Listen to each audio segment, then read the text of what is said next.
can hear the demons call when they do what they do.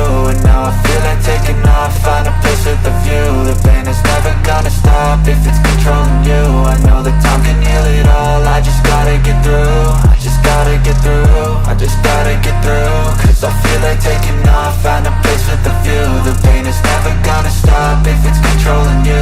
I know that time can heal it all, I just gotta get through. Sometimes I feel like all is lost, but I know it's not true. I wanna put up all my walls cause I'm not in the mood, but then I cut myself off from the rest of the room. I know that time can heal it all if you're patient and soon. It can all be worth it, all the searching. Pain is never really permanent, but damn it hurts, man. I could feel all of the turbulence and it's concerning. I've been searching for a purpose, I hope it's worth it. This society is really trying me. Ain't no hide and seek, I hide to be far from anxiety. I need my space, I need my privacy. I need some silence, please, you're all too loud. You don't speak quietly, opinions violently thrown across every surface. It makes me nervous, is the world honestly burning? That's all I'm learning. Hope that we can make a turn and start reversing all our minds and put the work in. We got some work, man.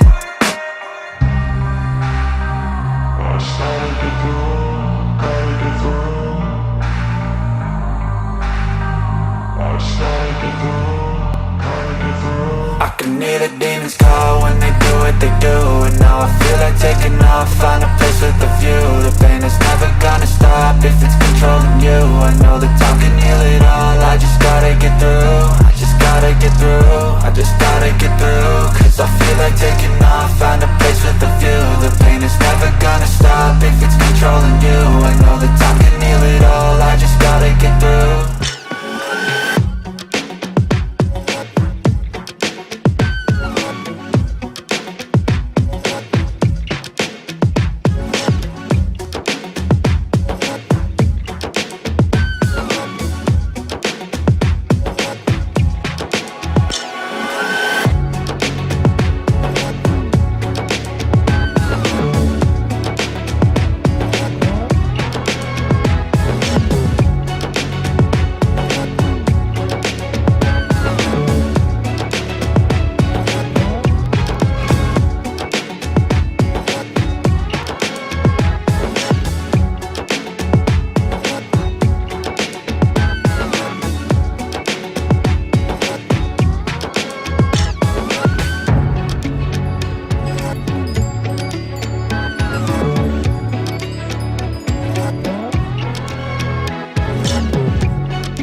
And welcome back to another Industry Talk. I can't talk today. I have an amazing guest. I know I always say our guests are amazing, but I mean, they are. Director, producer, and good friend from doing these Industry Talks before, producer-director Brett Lark. How are you doing today, Brett? Dude, I'm doing so good. How are you doing, John?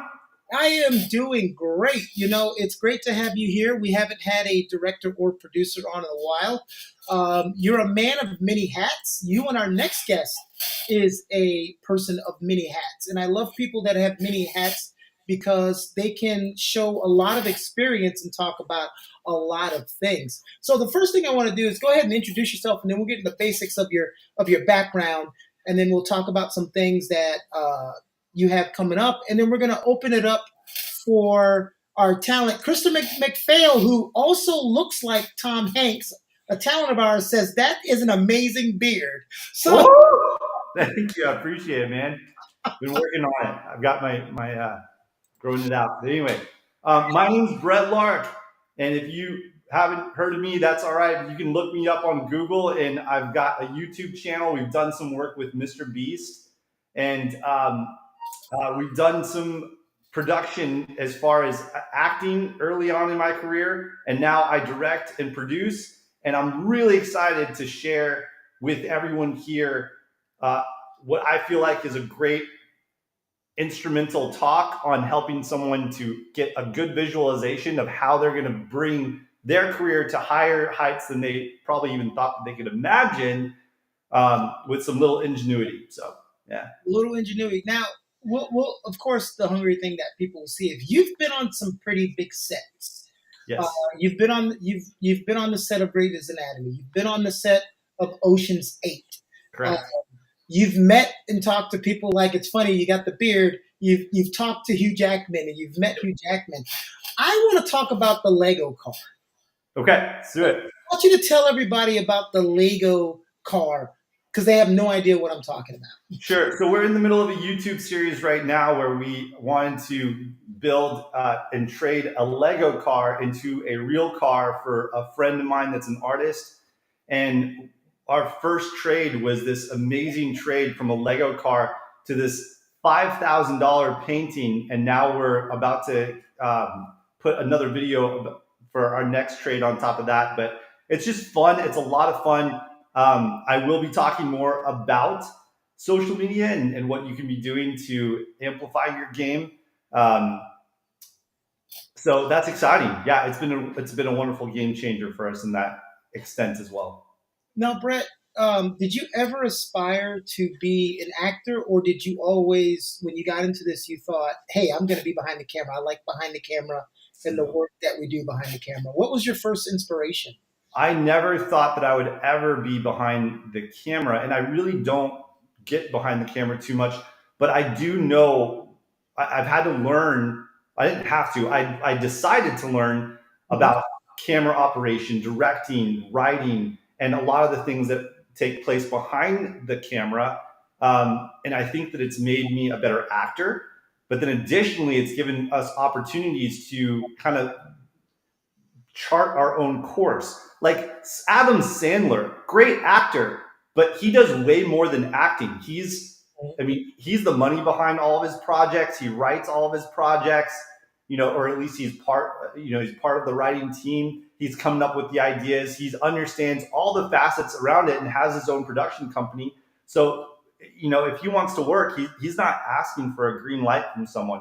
He's not asking a big studio to say, "Hey, what do you think of this idea?" He just goes and produces it. So And everyone out there, no matter what channel you're watching on, feel free to ask questions, and we'll direct them right to Brett, and he'll be so glad to answer any absolutely. of your questions. So, Brett, that can be intimidating to start. How was it? I mean, how did you get your start in producing and directing and being on camera? But before you get that, let me backtrack because you said something very important. You said learning about how the things are written and writing yourself. And I think that's important because one of the things we do in our preps and our sessions is we don't hand someone a monologue or a commercial and say, memorize this and act it out. We actually make them write one because I feel if they write it and do it and perform it and it's good, that's such a great satisfaction. What do you Yeah, absolutely. I'm super glad that you have people write because there's a whole nother dynamic that takes place when you write. And especially if you're writing for yourself, because there is such a thing as like writing for an actor. And a lot of directors will do this. They'll have someone in mind and they'll write it that fits for that actor. And it just melds really well. Well, no one knows your acting style better than you know it yourself. And even just putting that on paper and going through those motions and then performing it is a really great exercise. So I'm glad that you have your students do that. Um, as far as your question before, it seems daunting, and the reason why we transitioned into that is because we found ourselves, and I say we because I have a team now behind me and people that are that we're actually making projects together. But I found myself in a position where we wanted to do that because I was in a position that I think a lot of aspiring actors find themselves in, and that is that they're really working on their game. Maybe they're getting a lot of tutelage under their belt, and they feel very comfortable in front of a camera, and they know that they have a lot to bring, but because there's a lot of competition, maybe they feel like that the green lights aren't really coming through all that quickly, and they want to move it up a little bit more. So I found myself in that space, and I'm like, okay, I need to do something so that people can see what I can do without like, I don't want to just wait for someone to say, oh, well, here's a green light for you to take this part, and then here's your footage. There was a few projects that I was in that I never got the footage from. It was great projects, wonderful things, and then they just didn't finish the footage because of the editing process or whatever else, and I never got it. So that really was the necessity of us getting into, all right, let's produce a few things ourselves and write it for what we want to, like, these stories that we want to create and these stories that I would resonate with as an actor. And then things really started picking up. I had a reel together that was very professional. And I can link to that for other people too. But that reel was huge for people to see, like, okay, I see what this guy's doing. Let's get him this role here. Let's get him this role here. The importance of, you know what? I'm not doing it to say slap on our back, but it's funny that you're saying a lot of the things that we try to incorporate.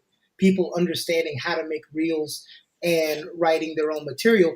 Chris McPhail says writing the monologue and the commercial was one of the best parts of the program. Thank you, Chris. I mean, I you know, a lot of people resist that. They're like, oh, just give them material. I just think writing it yourself and learning, because also I think that helps you understand that someone out there, when you're acting, has put time and effort into writing this, and Yes.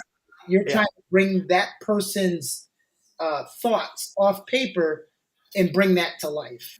Now, here's the one I would say pitfall to writing that you can have if you start writing your own content. So I would like to just warn against this. Is it's easy to start writing and then all of a sudden you can't watch TV or watch movies the same. You'll start really picking things apart and being like, oh, that was terrible writing. That's dangerous to do as an actor, because yes, there is good writing and then there's bad writing. But as an actor, you can take horrible writing and you can still make it into this amazing, poignant, beautiful scene. And I don't know if you have an opportunity to teach the Meisner method, but I really appreciate the Meisner method because of this, is that they would have an exercise where they would take this stupid script. I mean, it's so stupid. You memorize the lines that go back and forth, and you just repeat these same lines over and over again, stupid lines. And you're given a scenario, like maybe my scenario is that my dad just passed away, and I'm really distraught about it. And then the other person in the scene scenario is that they just won the lottery and they're ecstatic about life. And none of our words have anything to do about that. That's just where our context is coming from. And from playing out the scene, and the words are stupid and they're dumb, but you still can bring great emotional tension into that scene, and the audience can feel the pain. They can feel the humor if there's an awkward moment. They can feel it, and you got laughter, and you got sympathy and sadness and excitement, even though the words have nothing to do with their situation and they're stupid as all get out. Does that make sense?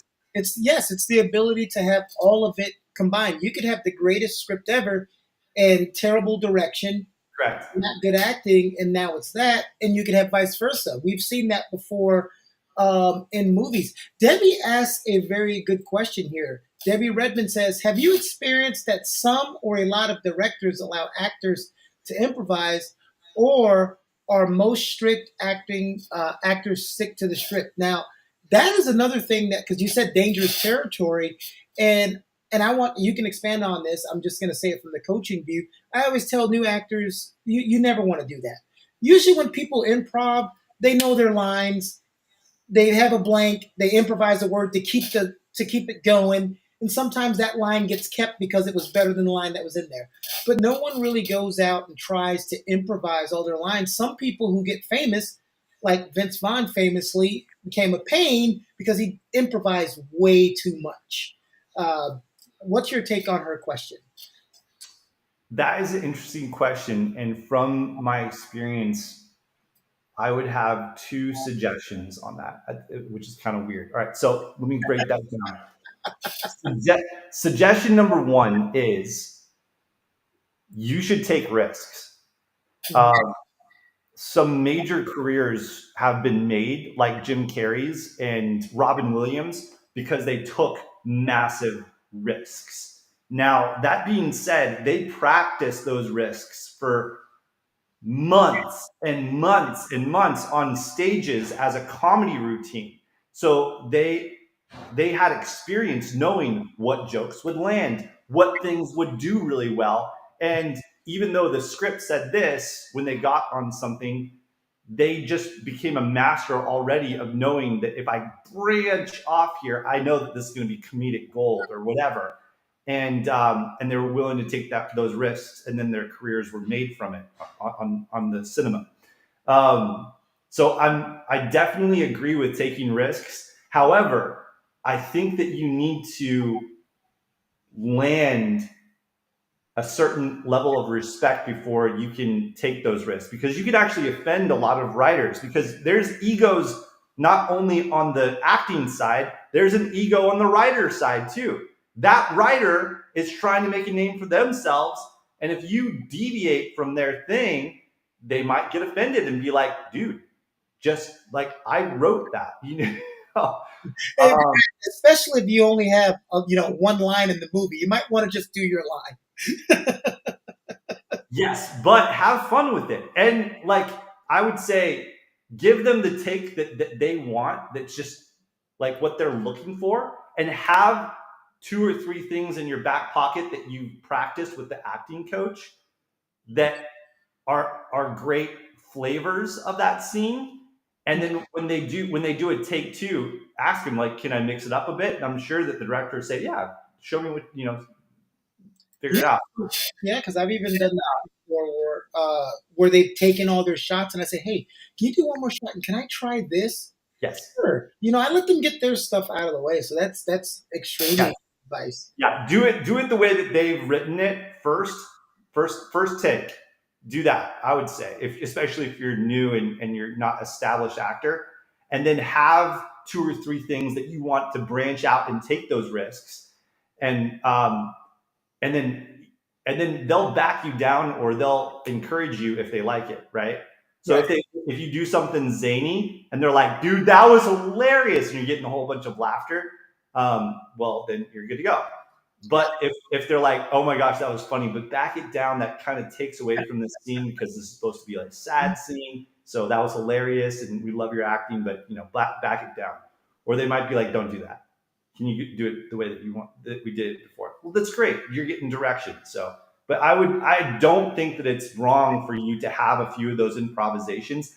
I'm telling you right now, if you're preparing for a role, make sure to get an acting coach and get some third-party advice on how your beats are landing when you're doing that scene, even if it's a short scene. So. And then don't forget the most important thing. Don't spend so much time on that you actually don't know your lines. That's a trap. Right. Well, she said, great 2-part answer. Thank you, Debbie.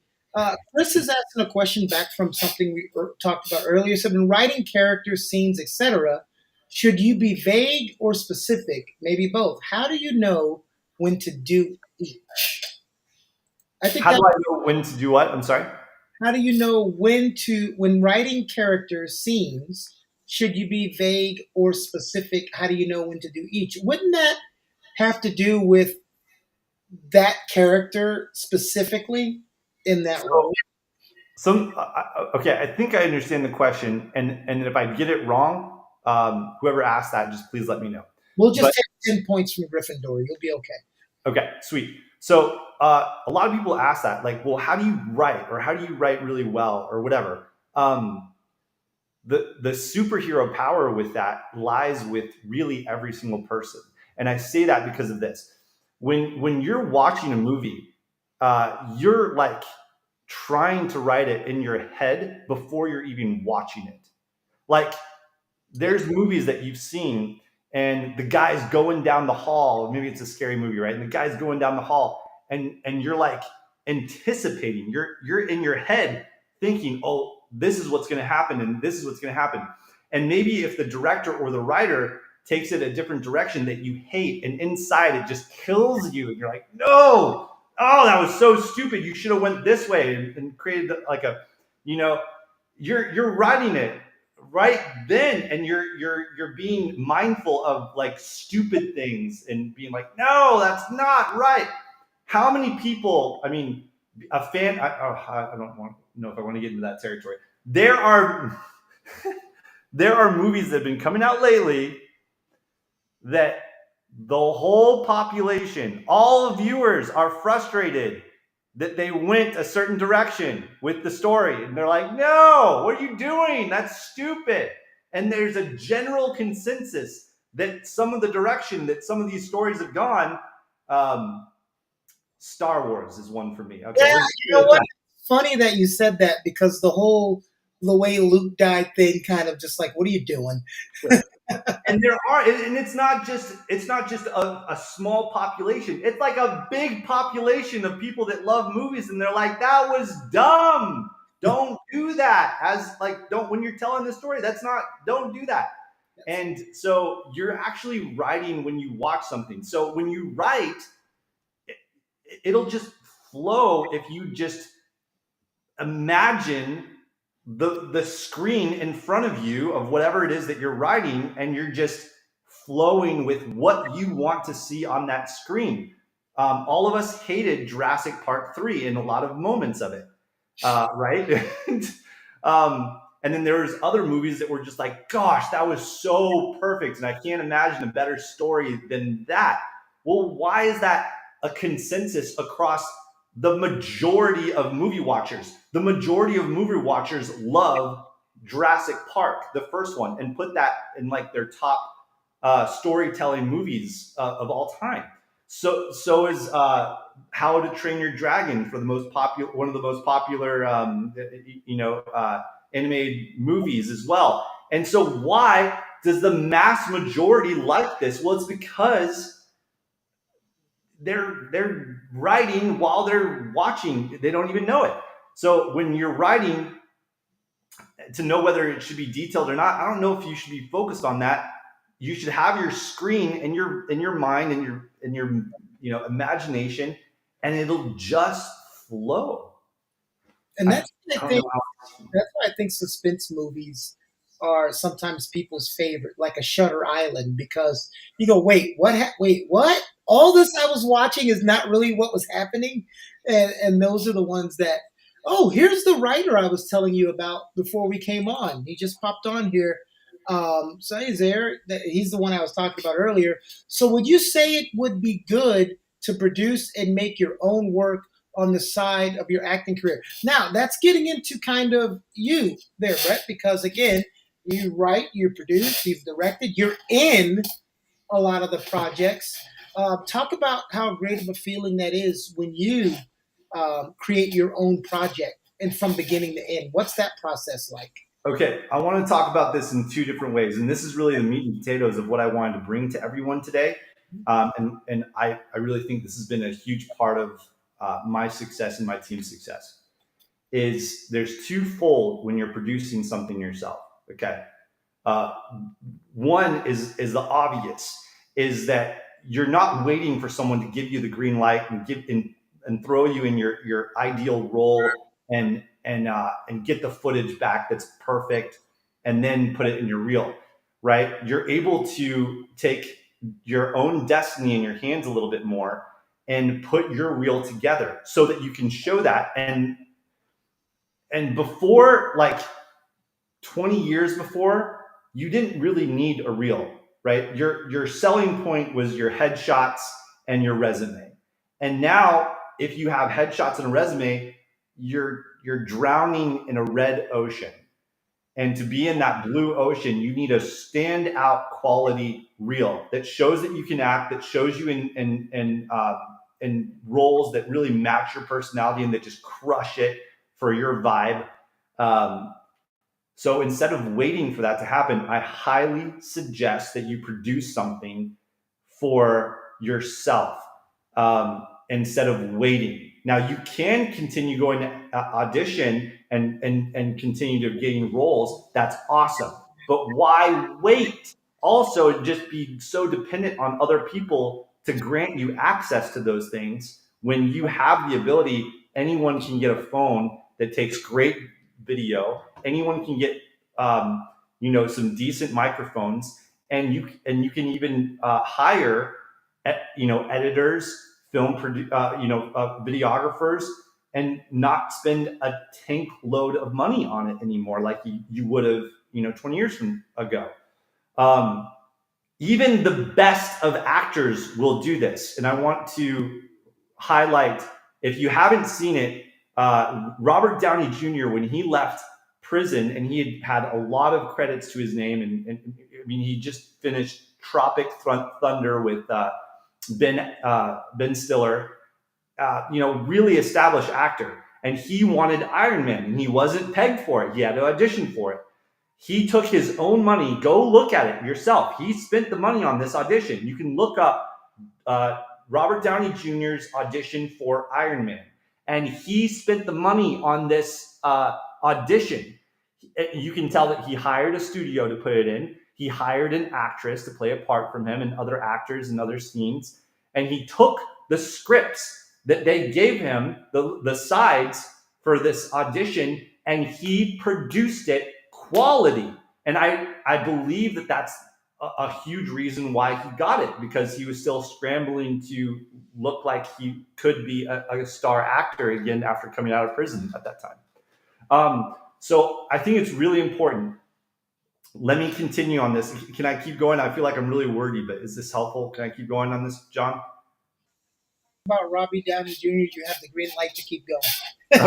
Okay, sounds great. So I don't suggest that you just do scenes for your reel. I think that's a wasted spending of time and a wasted spending of money. Here's what I mean by that. Just producing a scene doesn't do much other than add to your reel, okay? Which is helpful, but I would suggest that if you're already going to take the time to write something for yourself, to spend some money, to spend some time producing something that highlights you, you should be making either a short film, a pilot, or some sort of a movie that or like a short that would be transitioned into a movie. And what I mean by that, like a pitch, that you could pitch this pilot that you made, or pitch this short film that you made for a movie or a series, because now you have real footage, okay, for your reel, but then additionally, you have something that you can take that could be turned into a much bigger project, and you can get funding for. And that's what we have are doing and have done, and we've gotten funding for bigger things because we looked a little bit more ahead and didn't want to just produce a scene, but we wanted to produce something that other people can have a vision of. That could be a movie, that could be a series. I want to be a part of this. I want to be a part of this thing. I can see the vision for it. So if you're already going to spend that time, that money, that ambition to do something, I highly suggest that you focus on it being in a package that you can also sell, because that could be your takeoff right there. And all you need is one takeoff, and then people are coming to you and saying, we want you in this, we want you in that, we want you to do this, blah, blah, blah, blah, blah. Do you mean like writing a short where you're Abraham Lincoln, then producing it, directing it, and then being Abraham Lincoln? Yes, that's how we started with that. So we produced, this was part of it. We were like, all right, we want another real scene that would showcase what we can do. And we did an actual short that we took to festivals. It killed it at festivals. Then we got the green light. We had funding of $15,000, which is awesome. And we were able to produce a pilot. And now we're in the next stage of that section. But that was a big step up for us. And now we have other people contacting us and being like, dude, hey, this is like looking at us like we're serious, because we just produced a pilot, not just a scene for a reel. Does that make sense? Yeah, it makes sense to me. Out there, does it make sense to you? That's everyone saying that this is very great information, but always, of course. Before I get to more questions, was there any time, and I always ask this question to guests because it's always great to hear these motivational pieces. Is there any time throughout this part of your career where things got too much or you had other things going on and you almost had to make the decision to stop? What stopped you from stopping and motivated you and had you keep going to get where you are now? Okay, this is a good question. So I know a lot of people that are watching this right now are aspiring full-time creators. Um, and so there's two places that someone might be coming from, really.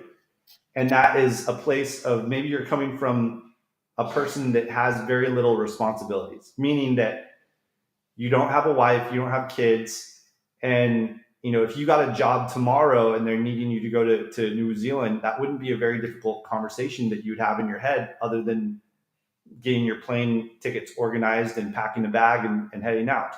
Um, and then there's some of you that might have more responsibilities, like you might be married, a situated job, kids, that you can't just drop everything at the drop of a hat and say, this is my new dream, and I don't care whatever is going on around you, because you don't. You have commitments. And I'm sure that you care about your kids, as you should. I care about mine.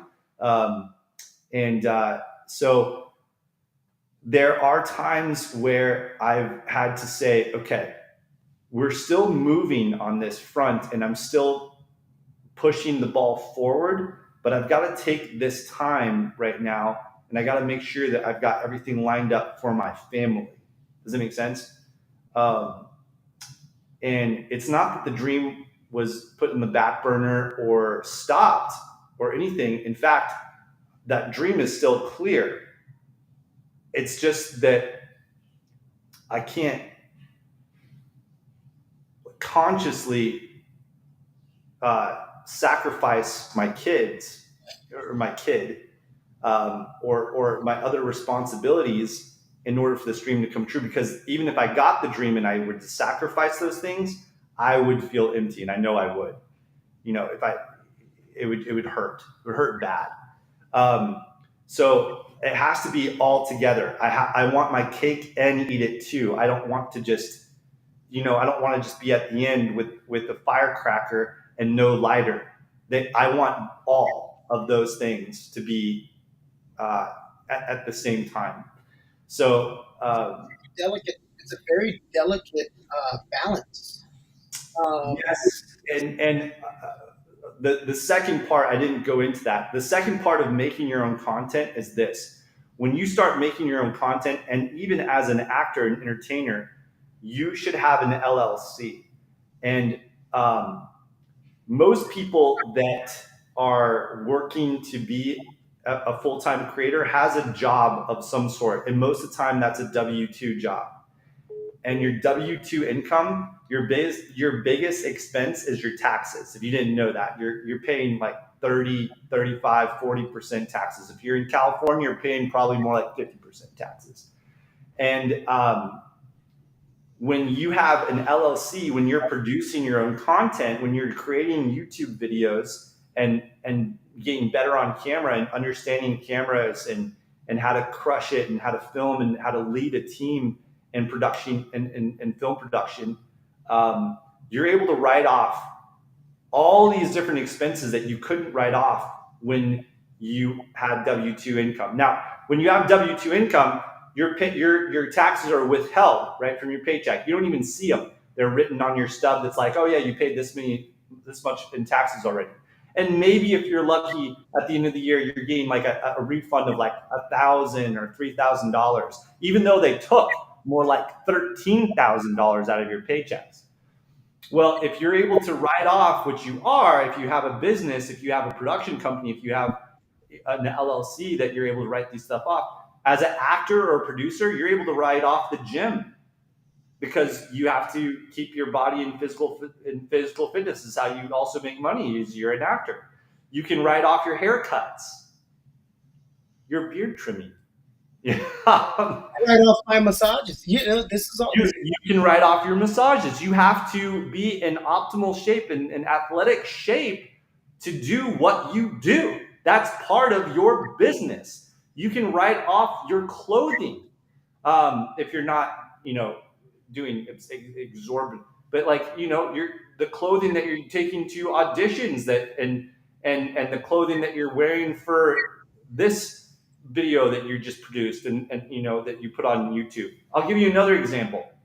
Last year we really crushed YouTube. We were really working on our YouTube game, and we did. We went from just under 1,000 subscribers, and now we're over 2,000. And we have a bigger.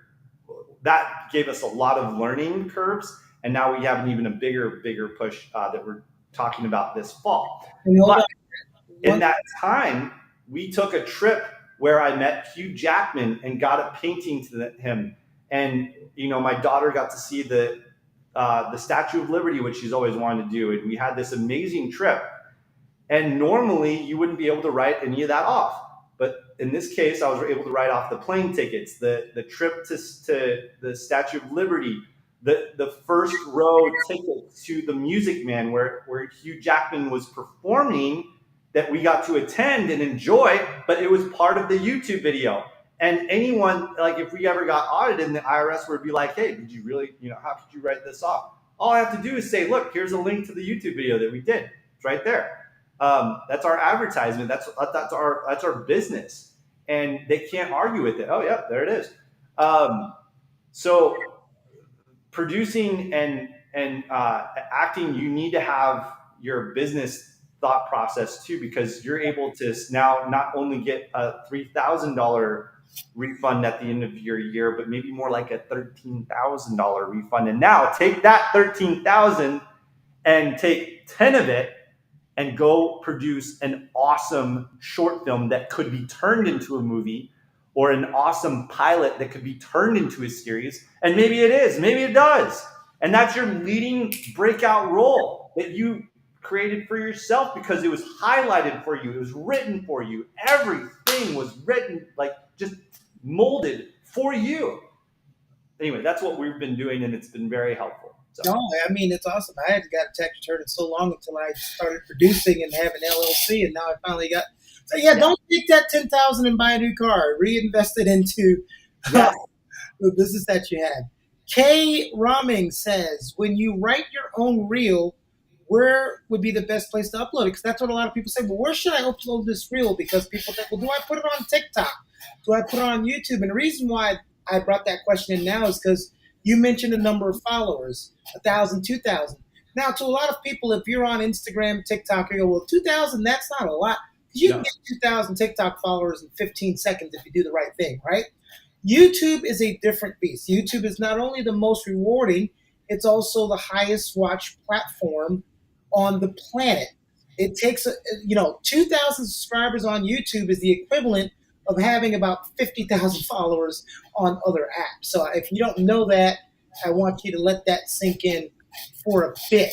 What are the best places? Because me and you are both going to say YouTube is a great place to upload your reels. But when I tell people to upload them on YouTube, don't just upload a bunch of reels.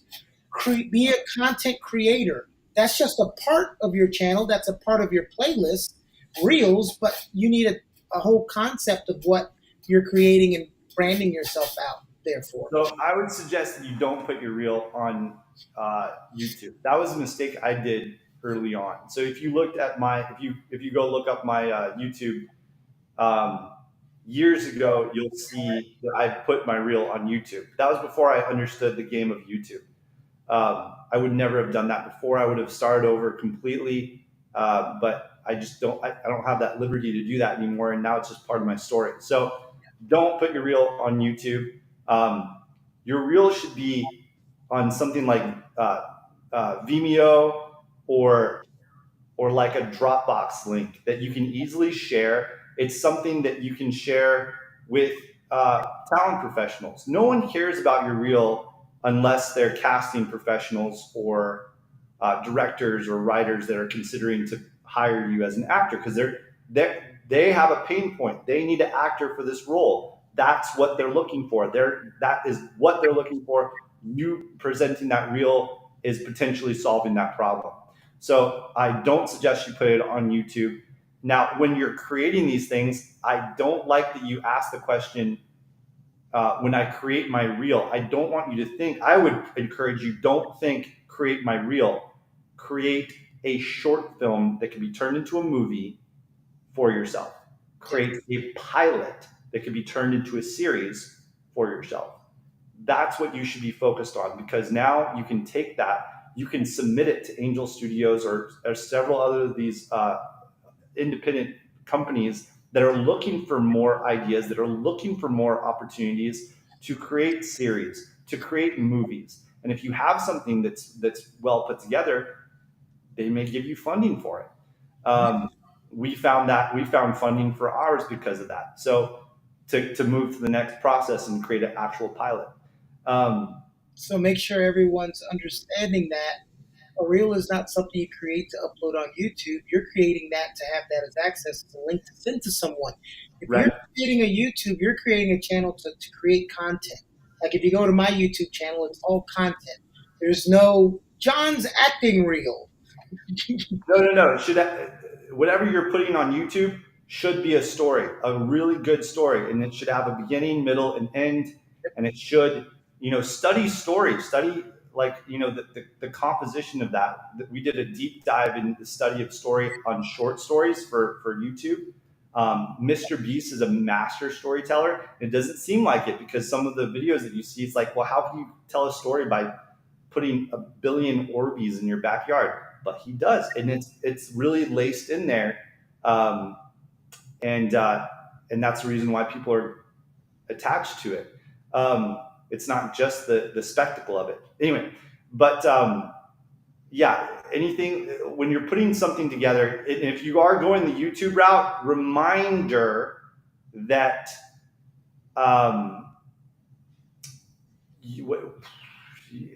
whatever you're putting out there, you are telling other people that's what you do. So if you're putting out there that you're putting out like a talk show style show on YouTube, well, there's people that are just going to peg you as the talk show host. And if that's not what you want to do, you want to be an action star, don't put that out there.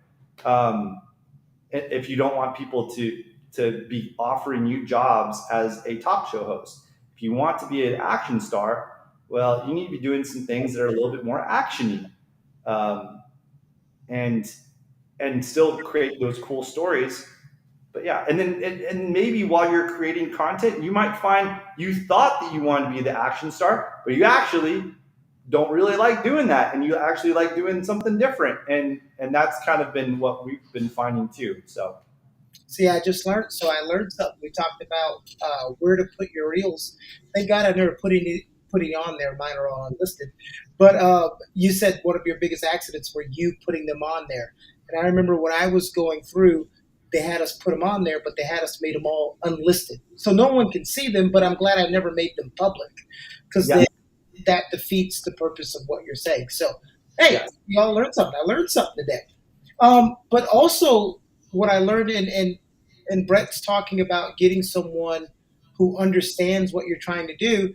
I can tell you, I called Brett one day. Remember, Brett, you trained me for about 6 hours Yep. on YouTube, and I was doing things totally the wrong way because I was like, I got this, I can figure it out, and I didn't have that expert that was showing me what to do. So I reached out to you. You sat down. We had about 6 hours of training, and that was very helpful. You have to also be willing to learn new things and know when you're doing something the wrong way. So, yeah. Can I talk on that for a second too, real quick?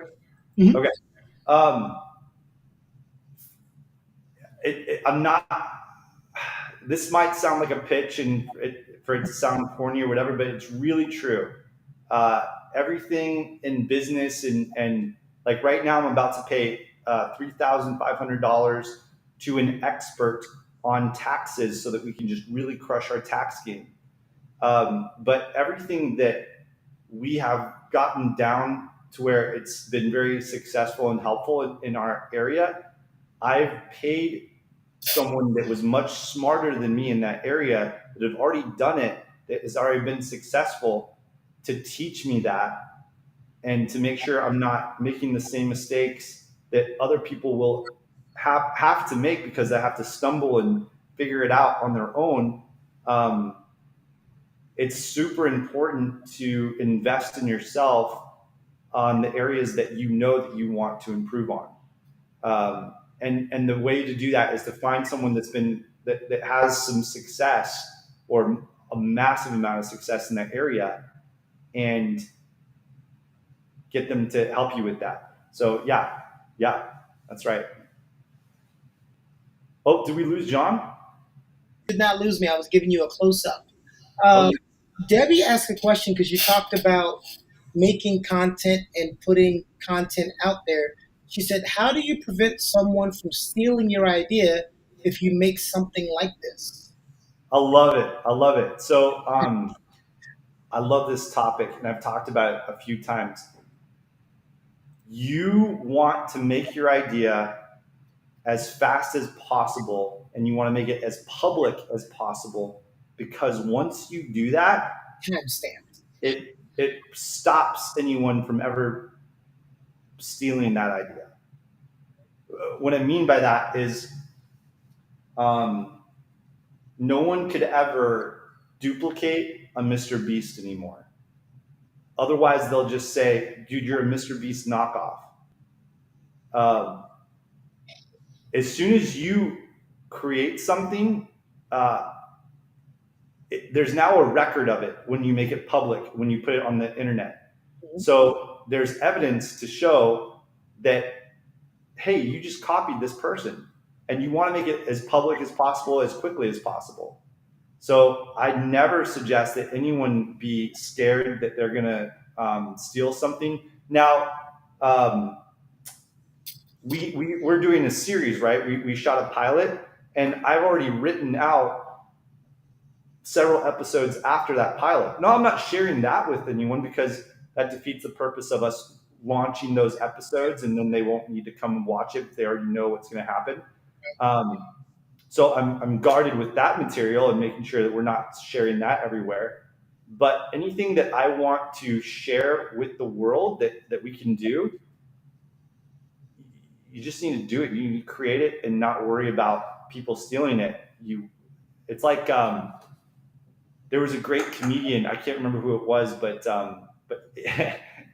it was really funny, because he's like, my peers are always worried about other people stealing their jokes. I'm like, dude, I want people to steal my jokes, because then I can point to it and be like, he stole that from me from over there, and whatever, and we're piggybacking off of it, and then that gets other people to look up my stuff, and it adds more people to me. It's more advertising for me, is what he said, basically. And that's kind of the truth of it, is when people start picking up and piggybacking on your thing, then it brings people back to you more. So I wouldn't worry about that. That important thing that you said about. Let me know when we're wrapping up, John, because I have 2 points I really want to make. I got you. I will give it to you. That timestamp thing about putting it out there makes a lot of sense. I have an artist friend. I won't say her name, but she's a singer, and someone has the same name as her and sings the same type of music, and they sent her a cease and desist letter. She had to go and get all of these people and content that she had already posted on YouTube. Yep. 4 years before this person started posting. Yep. Now she was able to send her a cease and desist letter. And now with like a controversy like that builds press, news, articles that might be talking about that and different things like this, and it drives more advertisement to your brand anyway. So I'm gonna do one thing here. I'm gonna say Christopher's comment says, "Imitation is the greatest form of flattery." Yes. Someone said I was pole dancing. I don't know what that means, but I'll collect the money if you're giving it out. And then what we're going to do now, Brett, so this is the part where we spotlight our guests, so you'll be able to give your 2 points. I'm going to put you in a close-up scene, so they'll only see you, and you can go ahead and deliver home those 2 points and your final advice that you would like to give to the people that are watching. Okay, cool, sweet. All right. I mean, they're kind of an echo. to be successful at anything, you need training. So it's good that you guys are in classes. I've taken so many classes. And additionally, the other thing that I think that is really important is for you to make sure that you're putting practices in your daily life where you're training throughout your day. If you enjoy singing and you want that to be a part of your entertainment process, then while you're going to work, have songs that you're practicing and singing in the car and make that a habit. If there's, if you know, car time is a great time for you to be using your imagination, for you to be maybe memorizing some lines for a scene that you wanted to film when you get home, and making it a habitual thing in your free time, in your little off times, to be working on your craft, listening to podcasts on acting, or interviews from actors if that's the way that you're trying to go, and really utilizing your time effectively to where you're not just just existing and going through life and hoping one day it happens. Now, the other thing that is really important is don't wait. I think that a lot of people will end up asking me, like, how did you do all these things? You've written and you've done all this stuff, and you just keep doing it. And I think that my advice is constantly the same, is that you can do it too.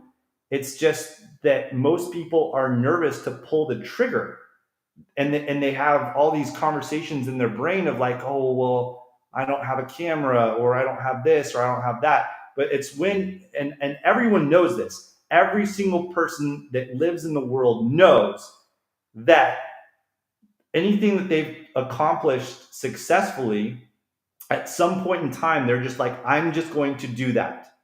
I'm just going to get this job. I'm going to find a job. I'm going to, book a trip to this destination I've always wanted to go. It's when you make the decision that this is just going to happen. I'm going to give a deadline, and whether it's good or bad, I'm going to create something, and I'm going to make it good, right? But like, you just can't have that fear stop you from pulling the trigger. And there's so many different factors that will get you from pulling a trigger on creating your own pilot, on creating your own short film that you could turn into a movie. And the first one might suck a little bit, but that's okay. You're going to have to go through some growing pains. And our first short film that really is taking off for us wasn't this Abraham one.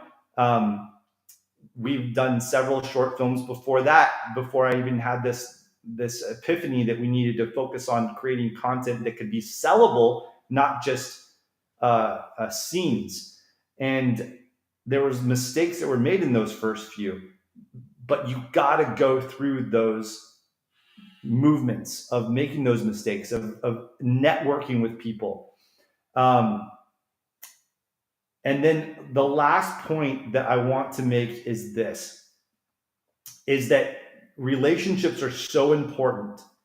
And I know everyone knows that, but and I know that this is a very elementary thing that I'm about to say, but I'm going to say it anyway, because I think sometimes we forget this. You make sure that you are the most positive person that you know. That when you get on the phone with someone, it's, hey, what's going on? Blessings, super positive. Cheer people up, even if you're having a rough day, because those networking positions are so important. And even if you don't think that there's someone that you're talking to that can help with running a camera or helping you with a project coming up, you never know. And you always want, if there's someone in front of you, have the discipline to say, I'm going to make their day awesome because I'm with them.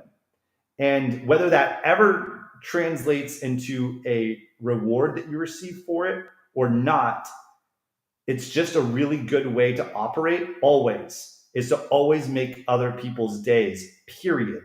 And that way, when things start aligning, they just want to be around you. They want to be a part of projects. And maybe it does come about that some people are helping, but it's a lot easier to call someone and say, hey, I need someone to help with catering food for this project I'm doing. I don't know if you're free this Saturday.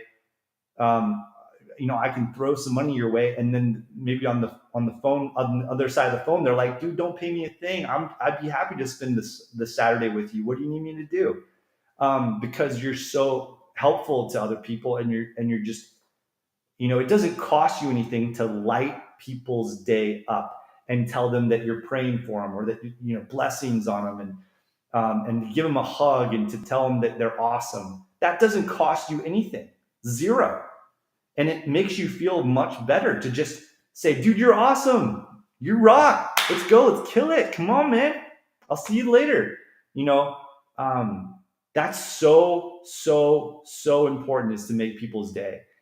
And then I know I keep saying lastly, don't feel like you have to do all this your own. None of these things that I'm talking about, you hear me say all the time that we're doing this, that it's our team, blah, blah, blah, blah, blah. And though you don't see other people around me, that doesn't mean that I don't have a lot of people helping with producing this thing. There's no way I could have just produced the short film that I'm talking about on my own. There's no freaking way. And you can go and watch that short film on our YouTube channel, and you can go through the credits. There's tons of people that were involved in that. And it's okay to reach out for help. And my first short film, dude, I had no clue. I had no clue idea what I was doing, but I developed a really good relationship with the independent director who had the equipment. And I brought him this script, and I told him that I would, pay a little bit for his time. And he was like, yeah, that sounds cool. And I'll have a fun project to do on a weekend. And you're bringing in actors? I'm like, yeah, I'm bringing in actors.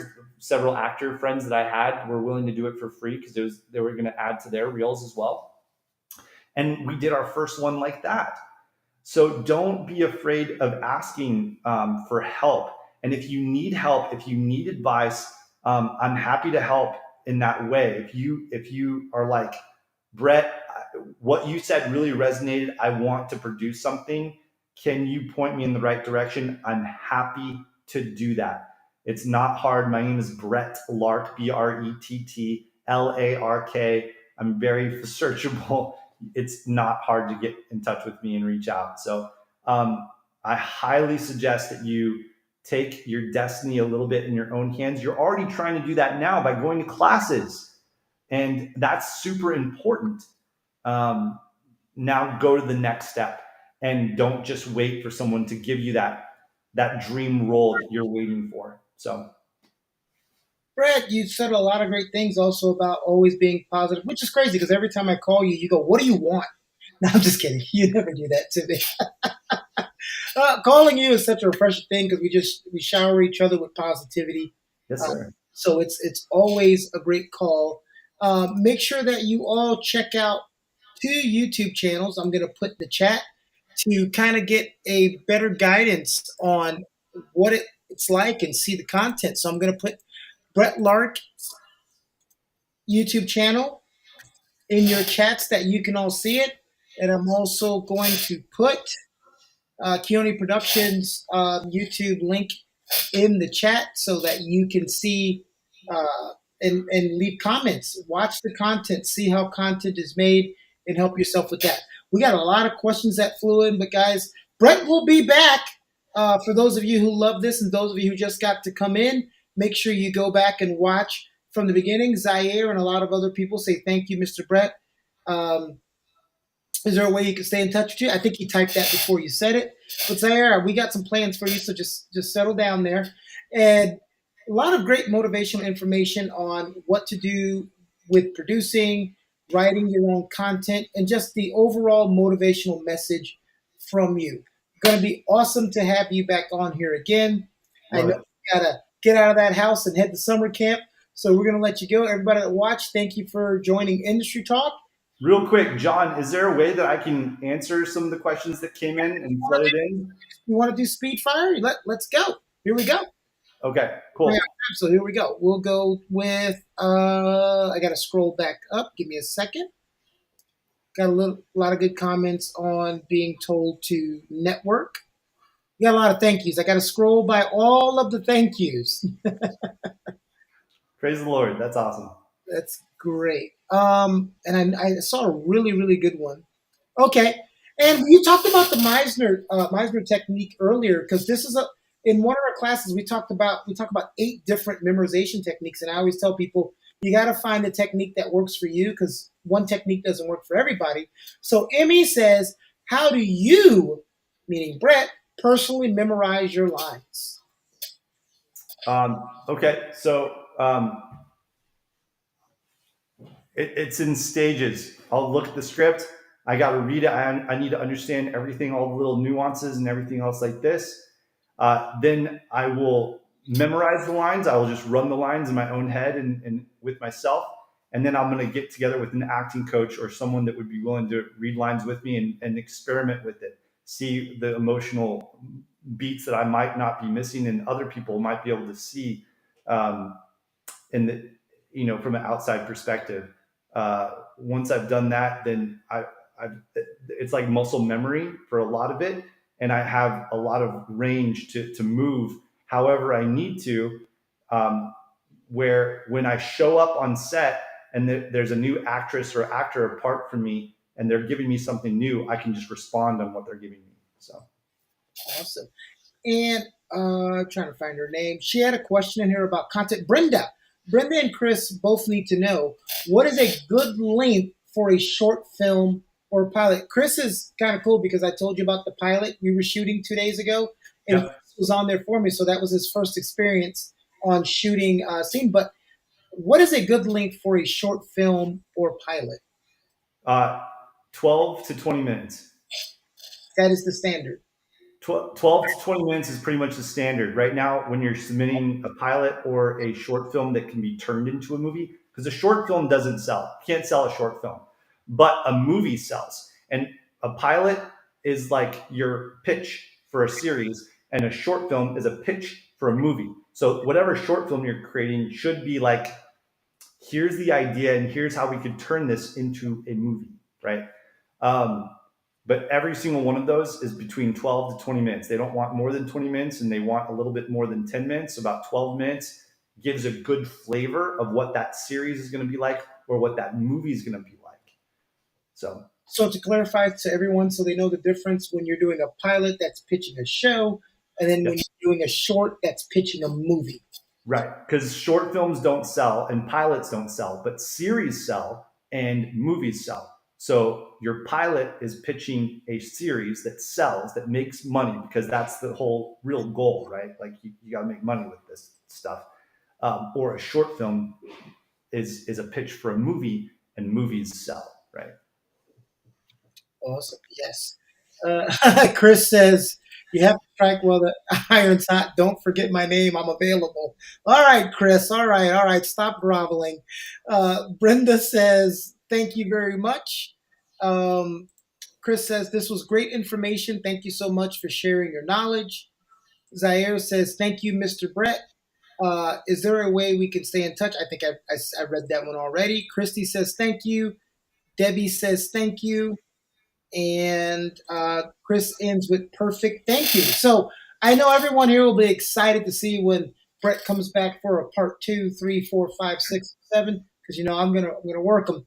So thank you, Brett, for today. Yeah, and again, feel free to reach out with any question. I love helping people. So again, Brett Lark, it's not hard to find me. Send me a direct message on Instagram or whatever else you want to, or TikTok. Not TikTok, sorry, Instagram or Twitter. It's in the description, everyone. All of his social media is in the description. So if you look in the YouTube, go to the description. You'll see his Twitter, his Instagram. Message. I have no problem answering them. I might not get to it for a few days, but I'll answer it. So do not tell him I sent you. If you do that, he's not going to answer for about 2 weeks. That's not true. I love it. So, what's the next big thing?